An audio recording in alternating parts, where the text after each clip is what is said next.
As of the date of this recording, many see the current conflict in Ukraine as an extension of the 2014 crisis. However, many may not fully understand what the causes of that crisis were. This video is not meant to be considered comprehensive or definitive, but merely serve to add context to the factors contributing to 2014. The points could be summarized as the Western views on foreign policy, the US and Russia going into the 2000s, the 2008 Bucharest NATO summit and Georgia, the final decade of Ukraine's leadership, and the final deals that triggered the crisis, as well as 5 of Russia's motivations. Introspection on Ukraine is not possible without examining Russia and the West's interests. Unfortunately, Ukraine does not exist within a vacuum. After the Cold War, the idea of Western hegemony would reign supreme, unchallenged. However, early in the new millennium, a new threat would change global foreign policy, and it would have far-reaching consequences, most directly in the Middle East, but with many indirect ones, such as in Eastern Europe. Under the Bush presidency, the USA became more conscious of security threats from abroad, both state-based and stateless. One of these potential threats was a rising China. However, there was already a counter to this threat in existence: Russia. Despite how things may look today, initially the idea of multipolarism was made to counter the idea of new bipolarism between the US and China. The potential of China's rise was notable as far back as the 70s, however this priority was low as China itself was viewed as a counter to the more powerful Soviet Union. This counterbalance strategy of using strong regional powers is as old as politics itself. Some notable examples include 18th and 19th century Britain, who used France as its proxy on mainland Europe. Today, modern France and Germany share this relationship within the EU, and the US uses the UK as a gateway partner into Europe. There are also failures in applying this strategy, such as when Imperial Japan tried to create a partner in Manchukuo, or the West's most notorious example being the dual-pillar strategy of the Middle East. Backed by the US, Saudi Arabia and Iran were meant to balance each other as well as the Middle East as a whole. Iran's breakaway from the West resulted in Israel replacing it, a nation that often acts in offense for self-defense, while Saudi Arabia sponsors various levels of involvement with its neighbors, particularly in Yemen's current civil war. In the early 2000s, the US sought to implement a similar two-pillar strategy in Eurasia. The dominance of the West in the 90s and the early 2000s allowed the implementation of America's doctrine of world peace through Western hegemony. A core belief in the West's victory in the Cold War was that liberal democracies had inherent prosperity granted to them by following the rules set by Western political and economic systems. Eventually, the more a nation adhered and integrated into these systems, the more those nations would transform into liberal democracies, and in Western thinking, democracies don't declare war on each other, leading to world peace. These systems were considered too great and valuable to ignore or break away from. Thus, the US thought it was only a matter of time before incorporating all the world into liberal democracies, using itself as a model of such a nation if necessary. This idea seemed validated when the West intervened in the Yugoslav conflicts to prevent genocide, even receiving Russian cooperation on the matter, leading to further confidence in this new world order of Western hegemony. After the rise of terrorism replaced communism as its main threat, the now ultra-security conscious West sought to consolidate its new world view with its inbuilt security measures and even expand them. NATO barely expanded after the Cold War. Many nations involved had cut their military spending, and only 3 other nations had joined. However, by the end of the Bush presidency, additions to NATO included the Baltic nations, the East Balkan nations, and further talks to include territory of the former Yugoslavia were ongoing. Russia, in the meantime, had greater hurdles to overcome, not just economically, but even staying as one nation. It was forced to fight off armed secessionism, particularly in the North Caucasus, and terrorism on a level so extreme that it even suffered an Islamic State-style invasion of its own territory. Head of the FSB at the time, Vladimir Putin saw a military modernization campaign that fought back against this anti-Russian aggression. A symbol of this came in the Caucasus battles, when a then new T-90 tank took fire from 7 RPGs and continued to fight back. And after he ascended to the presidency, terrorist attacks in Russia went from over 200 a year to less than 50. The Bush administration even complimented Putin as an ally against terrorism, with even more security-oriented staff complimenting his security over rights approach to dealing with terrorists. It should be noted that Putin has an unusual relationship in contrasting with US presidents, as Russia is seen as a constructive force on the world when the US is seen as a destructive one. It is something that strangely compounds and intensifies with each successive president. Given the worldview of the US and its assurances that the Russians were allies in the fight against terror, the push to secure Eastern Europe as part of the West, or at least a benign partner, only seemed to increase in the minds of US foreign policymakers. However, Russia was not so optimistic. An old joke in Russia goes, "Everything the communists said about themselves was a lie. Everything they said about capitalism was true." This and the subsequent crisis after crisis of simply keeping the nation together made the Russian state insular in its thinking. Coupled by the fact that many in government had come from the KGB, an organization of politics first and intelligence second, leads to much of its leadership being taught to think of power plays in geopolitics as their second nature. Around the same time, Belarus and its leader Lukashenko almost took power from Moscow to make Minsk the new joint capital of Belarus and Russia. Putin's rise forwarded this. All this meant was having to rebuild a fractured state to defend from enemies within and without was ingrained in the Putin regime before it took power. The Russian state was not in any mood to see its enemies encroach on its former sphere of influence. However, due to its problems at the time, it was virtually powerless to stop it. It was only after the 2008 NATO Bucharest summit, in which Putin was invited as an honored guest, were these intentions clarified to the West. The subject of the meeting were standard security concerns of the time, cooperating on fighting terrorism, Macedonia's membership, Kosovo, Iraq, and the freedom of military movement. For the most part, it seemed to go smoothly. However, there was an action of great consequence. Though waved off at the time, it would only snowball in importance from here. Although it was officially rejected, NATO still announced the intent to extend membership to Georgia and Ukraine. Russia publicly disapproved of this. This announcement would only compound with other concurrent issues. By 2008, worsening relations between Georgia and Russia had grown volatile, and pro-West Georgia hoped to address many of them at the summit. The results, or lack thereof, only inflamed matters further, leading to a 12-day war where, starting August 1st, Russia backed the secessionist regions of Georgia and subsequently annexed them from their southern neighbor. In 2008, Russia firmly marked its territory and drew lines at the border regions. While there was outcry and denouncement, most action aside was minimal.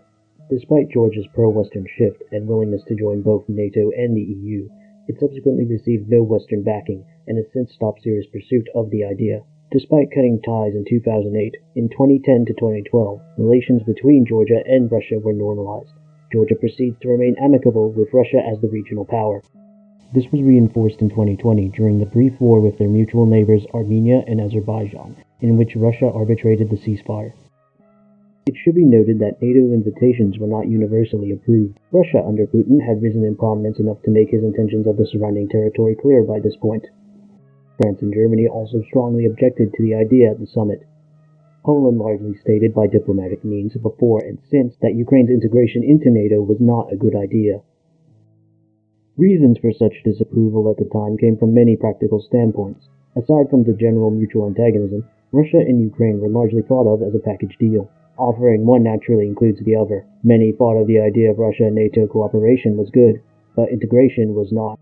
This was because it was either too expensive for either side to be feasible, or it would reach the point where NATO would eventually collapse and even be rendered virtually irrelevant. After the 2008 Georgian conflict, the West would start taking a different approach to Putin's Russia. The idea of integrating Russia as part of the Western sphere faded into thoughts of a multipolar world. However, the idea of Ukrainian integration did not. Crucially, Ukraine's westernization was not dissuaded or discouraged, both internally and externally. Now we reach Ukraine itself. The first real contact Ukraine had with westernization ironically came with a scandal, in which weapons were sold from Ukraine to Iraq, amongst other perceived enemies of the USA. The Bush administration came down on Ukraine for this, but surprisingly Ukraine cooperated and stopped the sales, and even offered freedom of military movement in the fight against terror. It was here Ukraine started the public shift towards the West, with then President Yushchenko even announcing Ukraine's intention to join the EU and NATO.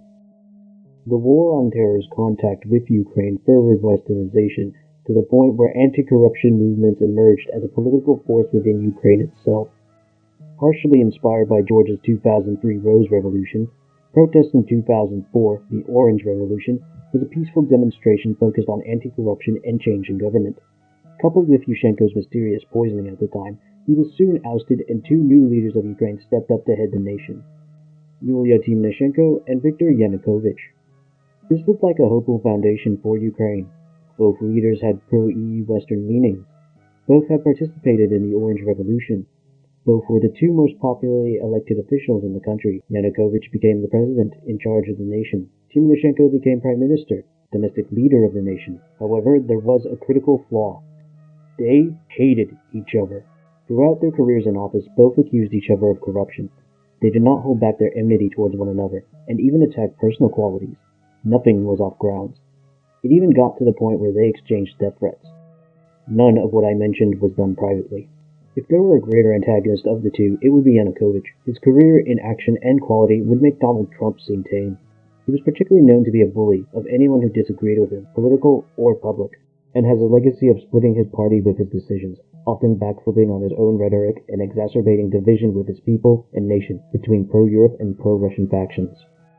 The Orange Revolution had not only changed government, but also triggered a cultural crisis in Ukraine as to where it looks politically, Russia or Europe, a crisis that would only grow under such dysfunctional leadership.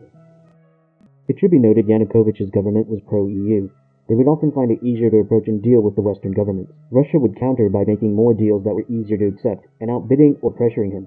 This plus his predecessor's poisoning in the back of his mind, Yanukovych performed many public backflips. This framed pro-Russian politics as the source of corruption in Ukrainian politics. Though this ignores the more integrated post-Soviet EU states' battles with their own corruption, it became the reality for Ukrainians in their public's consciousness. All this and other actions besides have him remembered as a pro-Russian puppet. The situation would only worsen after the 2008 global financial crisis, in which Timoshenko would successfully apply for a 13.5 billion euro loan from the International Monetary Fund to save Ukraine's finances. This loan would become a debt that would change the nation. After the 2010 election, the results would keep the status quo. By this point, Yanukovych was utterly sick of his rival and had her jailed for 7 years. Timoshenko would not take this lying down and countersued him and his government. Yanukovych would continue his strategy of upsetting everyone with such moves to the point where everyone had sanctioned Ukraine at least once for his actions at some point. And deals made to pay off these debts would be a major factor in the 2014 crisis. Facing bankruptcy and needing money any way he could get it, Yanukovych would chant his pro-Europe stances while begging them for loans. The EU offered deals of up to 600 million euro, but by this point 19 billion euro would be needed to cover the IMF debt. Such offers and deals from Ukraine's point of view were often described by several members of its government as poor. Ukraine's NATO representative even commented that Europe spat on us. A view that seemed to validate itself the longer the situation dragged on, with more begging for loans and deals and less willing partners to pick from. The biggest problems with the EU and IMF deals and re-deals were the conditions applied to gain more money and cancel more debt. Yanukovych's corruption was so ingrained during his reign that implementing changes desired to fulfill the criteria of any deals was virtually impossible, meaning that qualifying for any further loans paid out less and less over time, and even hurt Ukraine's economy trying to meet them. Yanukovych's government described the conditions as extremely harsh, and taking action to meet said conditions only facilitated a rise in domestic gas prices, and from there forced a cut in pensions, among other things. Russia, in the meantime, had formed the Ukraine Action Plan. It was willing to lift the sanctions on Ukraine's meat and buy off the IMF debt for 15 billion euro, all the while cheapening Ukraine's gas prices. It all seemed too good to be true, and whilst Yanukovych accepted, his parliament said it was, and blocked its passing. It was criticized for effectively surrendering almost all of Ukraine's oil infrastructure controls to Russia. This deal and actions around it would only further divide Yanukovych's party and the nation. With EU deals paying less and less and trying to change Ukraine's economy from within, and Russia tempting Ukraine out of debt for oil, bankruptcy looming over Yanukovych, he searched again for another partner to alleviate the IMF debt. More of his government officials only returned with the same sentiments. Brussels was unwilling to support Ukraine. Yanukovych, however, caught a break in the form of Vice President Biden. After some correspondence, it concluded with Biden's words, "He sorted that thing with the IMF." This new deal had severely cut down the IMF debt, but by this point the conditions to improve Ukraine's economy were too steep, and the accounts were nearly dry. Russia had not given up on supporting Ukraine. It amended its action plan and even included cooperation with the IMF and EU as part of this deal. Unfortunately, while this deal was extremely promising, the EU pulled out. Distrusting Russia, it criticized the deal for containing coercive elements. The deal was dead, but Yanukovych tried again to re-sign the action plan anyway, despite opposition from everywhere.